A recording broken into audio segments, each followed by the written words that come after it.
Hello and good afternoon, Kentucky. Hope everyone's having a great week so far. And we have so many amazing organizations joining us today.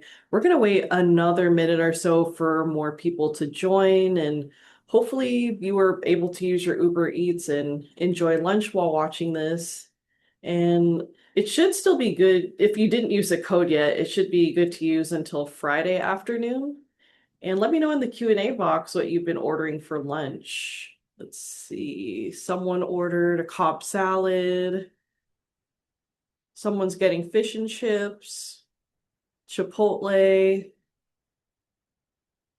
All right, Chipotle, Cava, some salads, pizza. And right now it's 8:30 in California, so we're not quite yet at lunch, but we are going to get, I believe, Japanese food. So probably like teriyaki, bento, sushi. Oops, someone ordered Mexican food, Chinese food. All right, and before we get started, just wanted to go over some housekeeping. At the end of this presentation, I'll be following up with an email to provide the HRCI and Shroom credits. And if you have any questions today, feel free to put them in the Q&A box. I'll get back to you as soon as possible as these questions will be saved. And I may not be able to address them as they come up, but should hopefully give you an answer by the follow-up email. And if you want any further information, feel free to respond to that follow-up email. You can also subscribe to our YouTube channel and newsletter, and I'll have those links at the end of the presentation. And we're also going to send a recording of the webinar that you can share with your colleagues. And today we're going to talk about Kentucky nonprofits and unemployment. Before I get started, just wanted to do a quick intro of myself. My name is Janessa Ponko. I'm the Senior Member Development Representative here at 501c Services. I've been in business development for over 10 years, and I've been with 501 since July 2023. And the group of people bowling includes me and some of our sales and marketing team members. Heidi is my manager that's in the middle. You might work with her in the future. And then we have Evan on the right that does our web development and marketing. And I'm really excited to be part of a team that's been helping nonprofits save time and money that can go towards furthering their mission. We're based in San Jose, California, so we're in the heart of the Silicon Valley and dedicated to helping nonprofits reduce unemployment expenses across the nation. And thank you again for joining to learn more about cost-effective strategies and managing unemployment in your state. We're going to provide a broad overview on how unemployment insurance works, alternatives for 501c3 nonprofits when it comes to unemployment, how reimbursing works. Then we're going to use some real life examples of nonprofits we've helped with our cost analysis, and then finally provide more information on 501c services and how many of our Kentucky nonprofits have benefited from our services.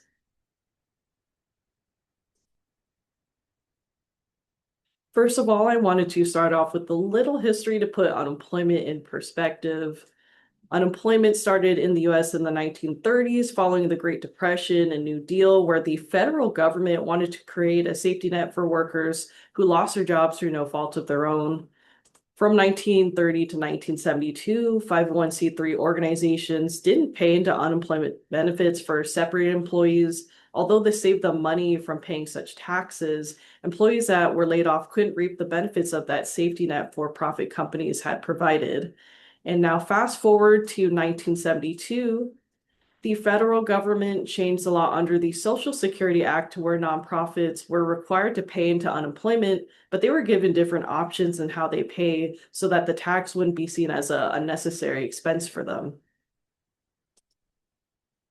Unemployment is overseen on the federal level. However, each state gets to manage their own programs however they choose. So throughout the US, you'll see different taxable wage bases, tax rates, and benefit amounts. But today we're just going to cover information here in Kentucky. When it comes to management, unemployment rates can be adjusted annually and are adjusted by experience. So let's say if you have a year or two of bad claims, your tax rate will increase.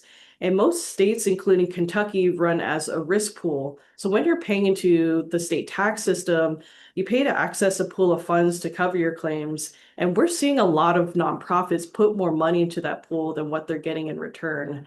And these total tax liabilities by employers, they're often greater than the claims paid, with reserves used in times of recession. And in order to calculate your tax liability, you multiply your taxable wage base by your employer tax rate. And now we'll have a little quiz. Take a guess on what a single claim can cost in the state of Kentucky. And feel free to put some guesses in the Q&A box. All right, I'm seeing 6,400, 5,000, 2,000. I see 100,000, 20,000. And so just as a little hint, the total cost is looking at the weekly benefit maximum times the number of maximum or the maximum number of weeks someone can claim. And currently that number in Kentucky is 16 weeks. And I'll read a couple more guesses. We have 17,000, 14,300, 10,900. So currently, the maximum amount a single person can claim in unemployment in Kentucky can cost $11,520. So the maximum number of weeks you can receive regular unemployment benefits in Kentucky, it can actually range between 16 to 24 weeks, and that duration depends on the state average unemployment rate. And it really depends on like the last 6 months of what that rate was currently. And so the maximum duration is tied directly to the state's economic health. So if there's lower unemployment, when the unemployment rate is low, the maximum is typically capped at 16 weeks, which is the current number for this month. And if there is ever higher unemployment as the state unemployment rate rises, the maximum number of eligible weeks increases incrementally up to a strict cap at 24 weeks. And there are some exceptions and extensions, such as training programs. So if you're within your benefit year and you exhaust your weeks, you may be eligible for up to 5 additional weeks of benefits, up to but not exceeding that 24-week limit by enrolling in an approved state job training or certification program. And then there's recall dates. So if you have a definite recall date to return to your employer within 16 weeks of your initial claim, you're generally exempt from the standard work search requirements in the state of Kentucky. So the maximum weekly benefit in Kentucky is $720. When we multiply that number by the current maximum number of weeks at 16 is how we get that $11,520 for the maximum of what a single person can claim on unemployment. And the federal government sets the taxable wage base at a minimum of $7,000, and there's no maximum. And currently, Kentucky's taxable wage base is set at $12,000. So that means for the first $12,000 an employee earns, your organization gets taxed on that. And the minimum tax rate is at 0.3%. The maximum tax rate is at 9%. And those are both set by the state. And the last thing I want to know is the improper payment rate, which is currently at 22.03%. This equates close to $90 million in overpayments to former employees who are collecting unemployment from the past 3 years. We get this information from the Department of Labor. You can see Kentucky is one of the many states with an error rate greater than 13%. It's important to know as we really encourage you to look over your claims and make sure that you're not overpaying for anybody's claims. Here at 501, we help organizations monitor this. And if you are currently managing unemployment claims on your own, you want to make sure that you're properly charged for a former employee's weekly benefit amount.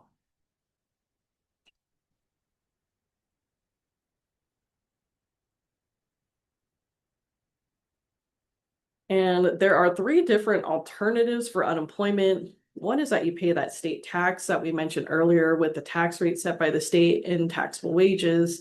Another option is that you can self-insure or reimburse for your unemployment, where you're just paying dollar per dollar for your unemployment claims. So you're basically only paying for the benefits issued. And then the last option is kind of a hybrid of both, where you buy insurance. It offers the savings of reimbursing while also providing that safety net.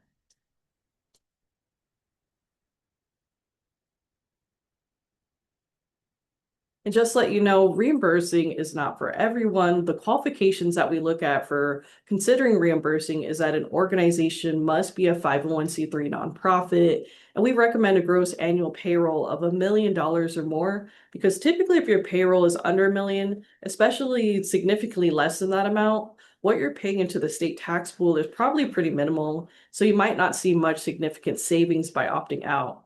However, there are some cases where you could see potential savings, so we're happy to look at your numbers, even if you're just slightly less than a million. And then we also look at a positive audit of the past 3 years. So that means in order for reimbursing to benefit you, we try to evaluate if what you paid each year in taxes exceeds what you're paying in actual claims.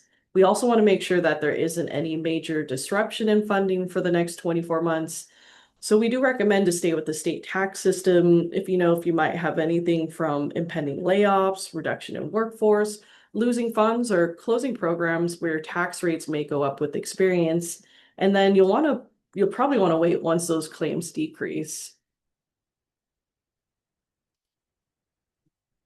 And what it means to reimburse is that your tax rate turns to 0%, and the state will bill you only for the unemployment claims you receive over the quarter. It's a great way for nonprofits to save money and be a better steward of donor dollars. The process is seamless for separate employees. No matter how your employee gets separated, they'll still go through the same process as your unemployment department, where the state determines their benefit amount based on the base period pay. The only change is how that quarterly bill is calculated. So instead of the state unemployment insurance tax, you're now only responsible for charges your organization incurs. And we work with over 1,500 nonprofits across the nation, and we have several in the state of Kentucky. So you're probably wondering what motivates them to reimburse. In most cases, reimbursing saves money. On average, savings can be anywhere from 20 to 40% compared to paying to the state tax system. And this is really the driver for most organizations to switch. Reimbursing eliminates any concern of changes in the state tax, such as tax hikes you can't control, and you become a better steward of donor dollars as you're just paying for the actual cost of your claims than putting money into that state pool. Because unemployment is managed by the federal government, big picture, reimbursing is allowed in all 50 states, best with employers with over $1 million in payroll and at least 15 or more full-time employees. And if you're on the borderline of those factors, we can still certainly talk, as sometimes there are circumstances where you can consider reimbursing for your organization. And if you are smaller and reimbursing already, we can also still consider you for our services and how we can help you reduce your risk.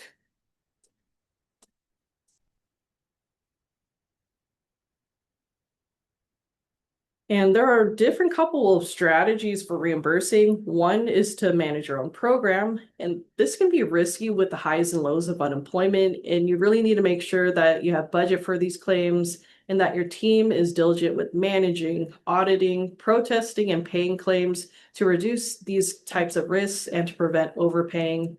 And another option is to outsource, like using 501(c) services to help with that administrative work and managing the challenges that can come with unemployment claims. And we also have a trust where you can put money aside for the claims. And then the third option is to purchase insurance. At 501, we do offer insurance programs. They are a little bit more expensive than our trust and offer different levels of protection.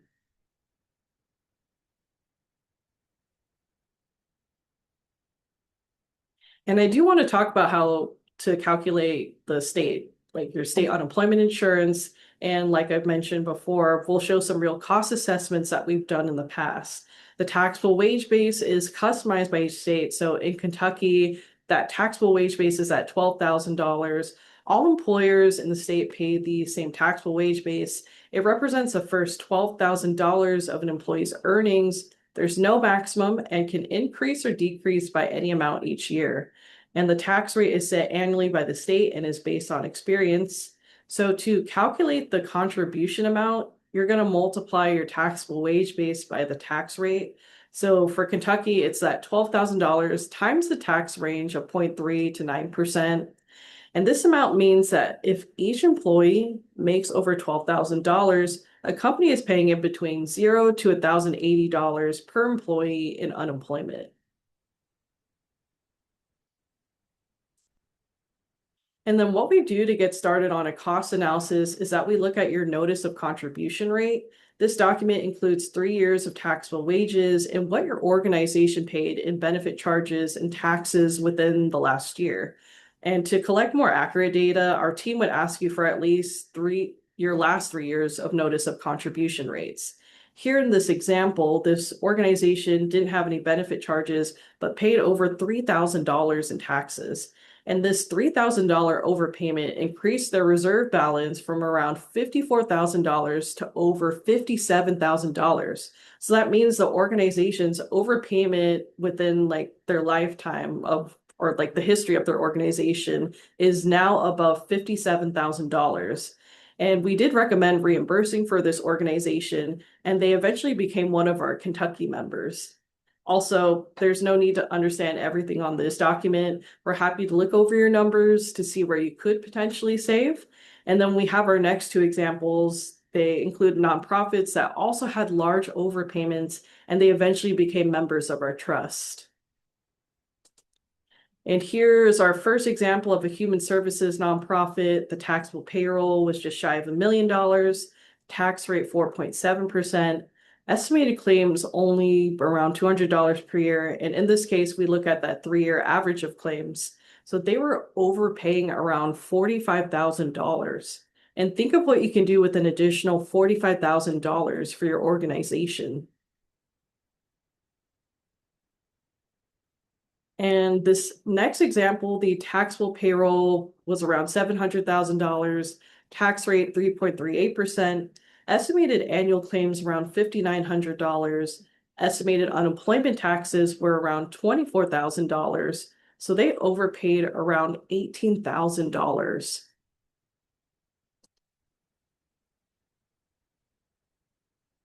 And about 501c services, we were founded in 1982 by a former UCP executive. He was looking at ways to save money for his organization. So he came up with the idea of starting a trust. And he created the first kind of grantor trust called the Joint Unemployment Compensation Trust. It eventually what became now known as 501c Services. And then our trust is called 501c Agencies Trust. And we started at about 25 members here in San Jose, California, and have now grown to helping over 3,000 nonprofits across the nation in various ways. And in 2016, the founder sold the company back to his employees. So we're now 100% employee owned. From our office manager to the CEO, every member is committed to our company and serving our members. And our services are valued tremendously, with our company having over a 98% retention rate.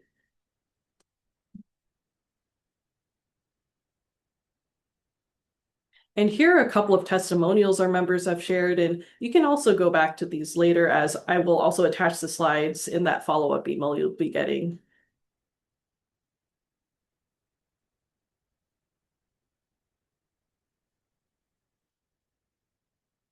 And this is a clip from our 40th anniversary celebration a few years ago. It includes testimonials from Anika Lund and Mike Hoffman from Start Early, Mary Sue and Michael Eady from CISC, Sandy Leota and Chris Marshall of Baltimore Center Stage, and Phyllis Austin and Jason Pettiger from the National Boys and Girls Club of America.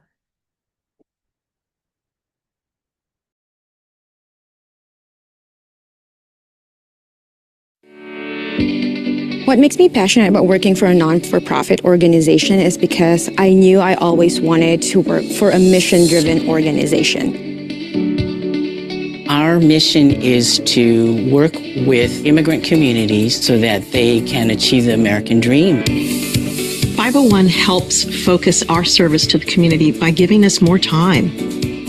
501 helps us focus on serving our communities by providing services directly to our HR professionals. The biggest benefit for working with 501 is really the transparency and ability to forecast our costs when it comes to our unemployment benefits. They also keep our cash flow steady through claims that are sound and take a lot of the admin burden off of us so we can just stay on autopilot. We're very grateful for all the support you provided over the last 4 decades, and we wish you continued success in the future. Congratulations, 501, on your 40th anniversary. It's been a pleasure serving with you for the last 24 years.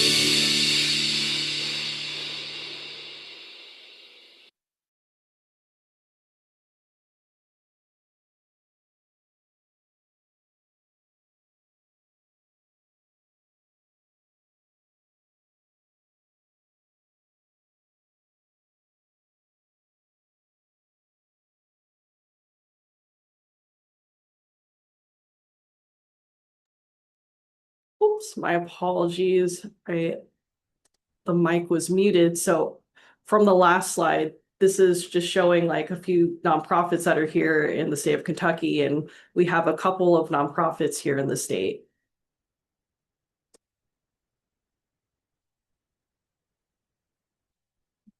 All right, and as you heard them say in the clip, we help nonprofits alleviate the administrative burdens that can come with unemployment. And the first way we help nonprofits is through claims management. Our team will help you manage, audit, and protest claims. And if you ever need a protested claim, we offer unlimited access to hearing reps, and our team has an 80% average protest win rate across the nation. And you'll get a dedicated claims manager once you become a member of our trust. All your claims will start going through this online portal where you get notified that a claim has been filed. So you go into the portal to respond to the questions. And if you ever go on PTO or forget to delegate these kinds of unemployment tasks, it shouldn't be an issue for when a claim doesn't get responded to in several days. It gets escalated and handled. So a big part of our claims management is that our team doesn't want to see our organization overpay or get hit by those Kentucky error rates. So we can audit those charges for you or prevent you from paying a claim when someone gets terminated. We want to make sure that you're on top of these claims and also have enough support to do so. And our HR services include 3 components. We offer access to unlimited HR consultations. We're a small dedicated team that can answer any of your HR related questions. So if you ever have an ongoing issue, you can develop rapport with a person who will support you and manage any of your questions. We also have trainings throughout the year that are HRCI and SHROOM certified. And there's also an online knowledge library with our HR services. And with the $720 maximum weekly benefits here in the state of Kentucky, our goal is to help you keep that cost as low as possible. So if you ever lay someone off, we have our reemployment tool that offers packages that can range from online coaching, interview techniques, and resume writing. And our reemployment services on average help former employees find a new job 4 weeks faster compared to those that didn't use our tool. It's never fun to let someone go, but at least you can give them the safety net and resources to help them secure a new job faster, which in return can also help your organization save more money. And the protection is the insurance part of our program. Most of our members take our stop loss protection that helps them during catastrophic claims.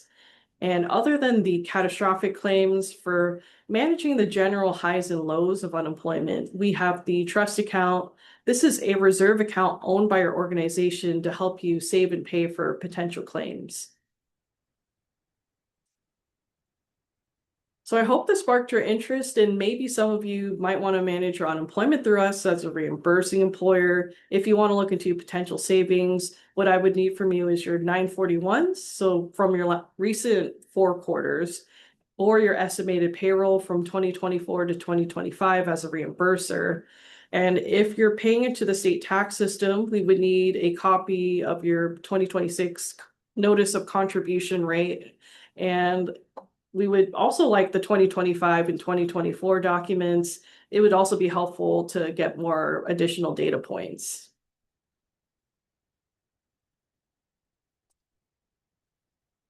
And there are a few questions that I saw, so I'll go over those.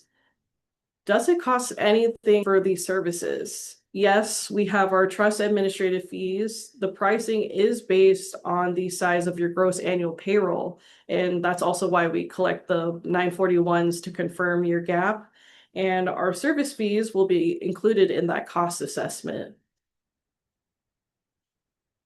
This question says, we're a very small nonprofit, so under 16 employees. Is being a reimbursing employer a true benefit to us if we decided to make a switch to either insurance or to the tax route? Is that difficult? So we're more than happy to do an analysis to help you understand or help you find what would be the most effective way to manage your unemployment. And switching back to the state tax system isn't too difficult if you're currently a reimburser.